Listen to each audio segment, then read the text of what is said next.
Our movie kicks off with a doctor called Elizabeth, who is clearly dedicated to her work so much that she falls asleep out of tiredness in the middle of her shift. Later, we see Elizabeth standing with her colleagues in the restroom, all of them engaged in a relationship.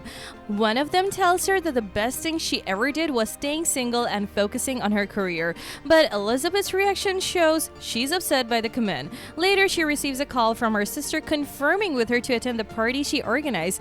Elizabeth figures out that her sister has set her up on a date. She tells her that she's supposed to be there at 7:30. At this moment, she meets her superior, who tells her that she will no longer be a resident doctor because from now on she is an attendant doctor at the very same hospital she outworked herself at. He advises her to go home and get some rest since she's been working for 26 straight hours. On her way out, she sees Brett, a colleague of her who also wanted the position. He congratulates her and tells her that he found an opportunity at another hospital.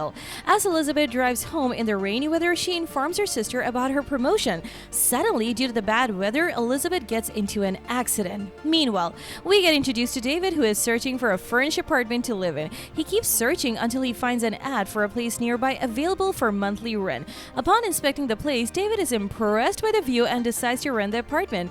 Suddenly, he encounters Elizabeth in the apartment. She tells him that nothing in the apartment can be stolen and suggests a nearby homeless shelter he could go to. However, he replies to her that he lives there. She becomes annoyed as she tells him the house belongs to her and he has severely neglected it. When Elizabeth enters the kitchen, David follows her, but he's surprised to find her gone.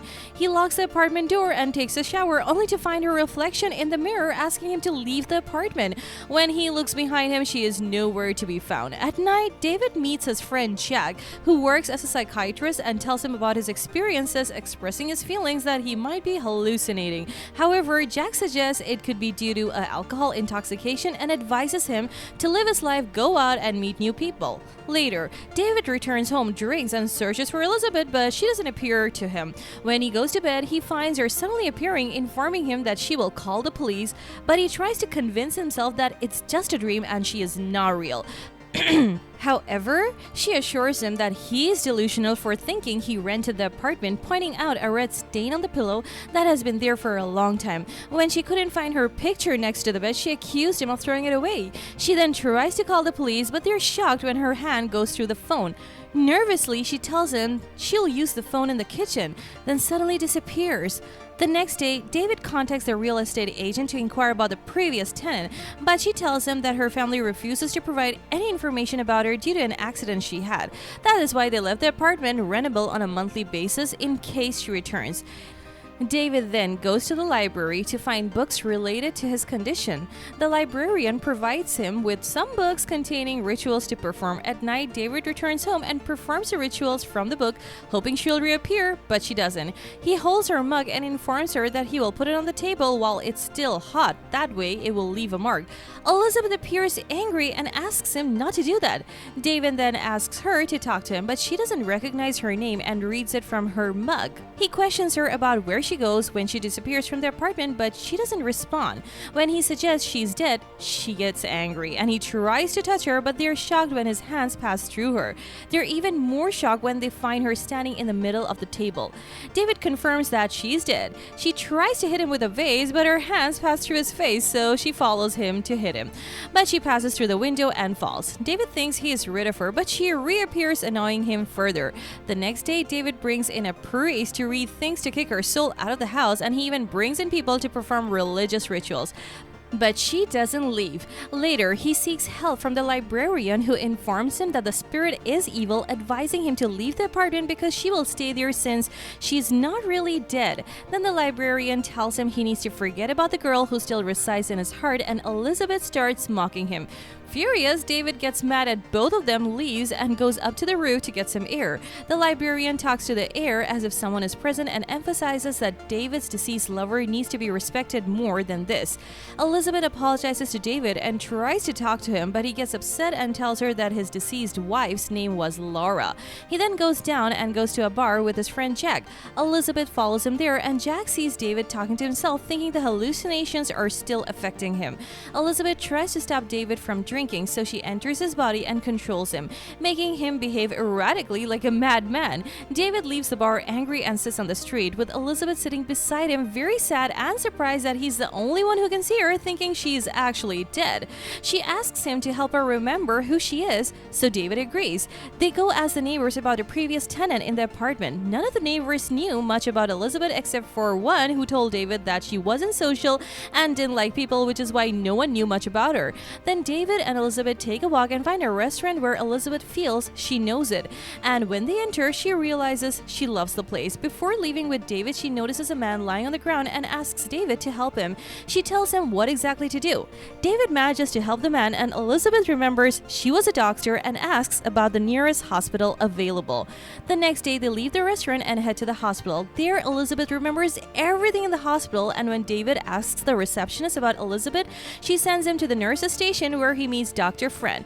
He tells her that he is Elizabeth's boyfriend and that he was away but has returned now. However, Fran doesn't believe him because Elizabeth was only interested in the hospital and her work. But she tells him that Elizabeth had an accident 3 months ago. At that moment, Elizabeth remembers the accident and suddenly her body moves towards a room where the real Elizabeth is, in a coma with many machines attached to her in critical condition. David enters the room and they both try to figure out how to improve her condition. Elizabeth the ghost gets into Elizabeth's sleeping body trying to move her, but she fails. When David touches Elizabeth's hands, the ghost felt it. Elizabeth, the ghost, decides to stay with her body in the hospital. Later on, Elizabeth takes a walk and sees everyone in the hospital. She sees her sister and her kids coming to the hospital.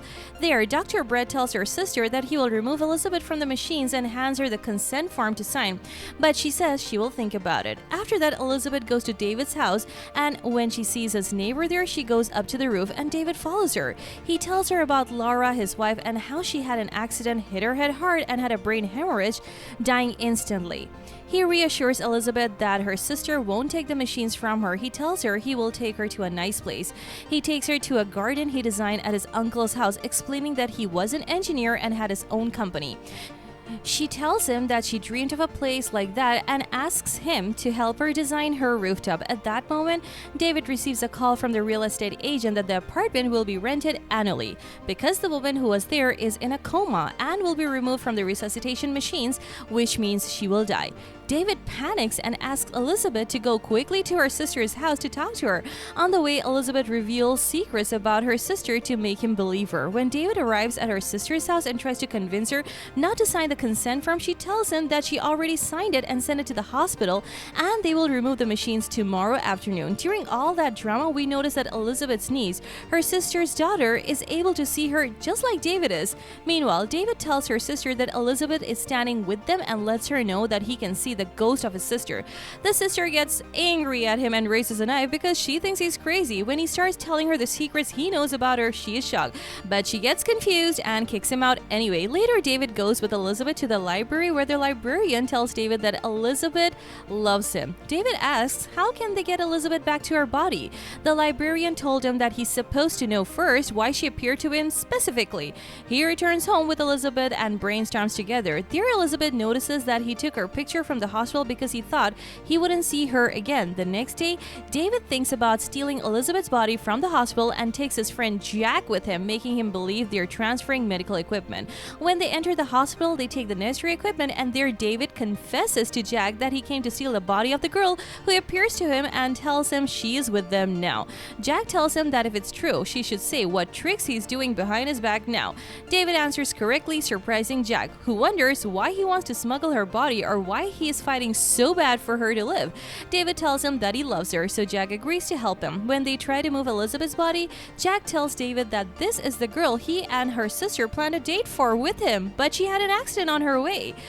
Dr. Brett arrives early to detach Elizabeth from the machines, so David has to hit him and quickly take Elizabeth's body and run away with her, but suddenly her body's breathing stops, and David tries to help her, but the police catch him at that very moment. Elizabeth wakes up and her sister asks the police to let David go. However, Elizabeth doesn't remember who David is, which breaks his heart knowing that she will never know the things they have been through. So he leaves her and walks away. Later, we see David, who kept going to the same places they used to go together. Elizabeth returns home and feels a strange feeling. And when she went up to the roof, she found David had made her a garden like the one she liked. He gets closer to her, and when they touch hands, Elizabeth remembers everything, surprised by the fact that everything she saw in her coma with David actually happened, not a fantasy or a dream, and they get back together happily ever after. And that's it. If you like this recap, hit like, share, and subscribe to our channel to keep seeing content like this one. If you have any requests or thoughts, drop them below in the comments section, and we will see you at the next one. Peace out.